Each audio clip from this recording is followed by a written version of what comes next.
Una mejor manera de vivir, con el pastor Robert Costa.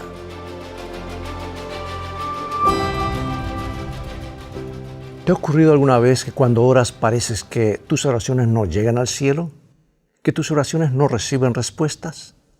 ¿Qué hacer? Veamos un incidente bíblico registrado en el libro 2 de Reyes.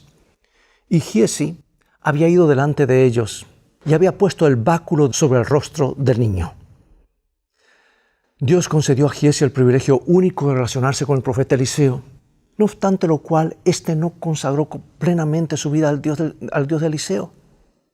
Y nuestro versículo nos recuerda que cuando el hijo de la tsunamita falleció, Giezi tuvo el raro privilegio de restaurar la vida del chico poniendo el báculo del profeta sobre su rostro, pero nada ocurrió. Y eso a pesar de que había seguido al pie de la letra las instrucciones de su jefe. ¿Por qué? La respuesta es relativamente sencilla. La vida de Giezi no permitía que el Espíritu de Dios obrara por medio de él.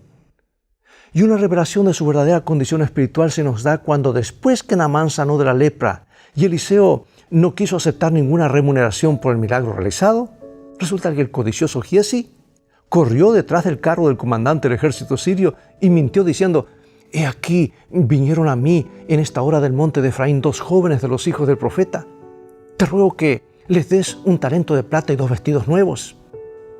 Naamán, agradecido, le dio el doble de lo que había solicitado y ordenó a 2 de sus servidores que llevaran los obsequios a la morada de Giezi.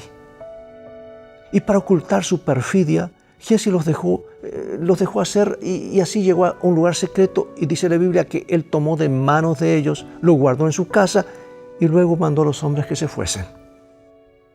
Y cuando Giezi, después de cumplir las instrucciones de Eliseo, no pudo devolver la vida al hijo de la tsunamita, milagro que la posterior resurrección del niño claramente puso en evidencia que esa era la voluntad de Dios, debería haberse preguntado por qué ocurrió eso, pero aparentemente no lo hizo. Amigo y amiga, del mismo modo, cuando nosotros oramos por algo que es claramente la voluntad de Dios y no ocurre nada, debemos examinarnos para ver si no hay en nosotros algo que impida la obra del Espíritu de Dios. Si lo hubiere, debemos eliminarlo inmediatamente por la gracia del Señor.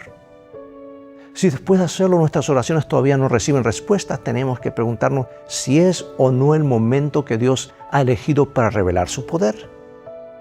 Demasiado a menudo, cuando nuestras oraciones por algo que Dios ha prometido no reciben respuesta, apresuradamente llegamos a la conclusión de que no debe ser la voluntad de Dios, cuando en realidad, tal como en el caso de Giezi, el problema está en nosotros. Somos como un obstáculo, una barrera, ¿verdad? Por eso, al vivir de acuerdo a la voluntad de Dios, veremos más milagros en nuestras vidas, físicos, espirituales, y en nuestras iglesias y en nuestra sociedad, y habremos descubierto una mejor manera de vivir.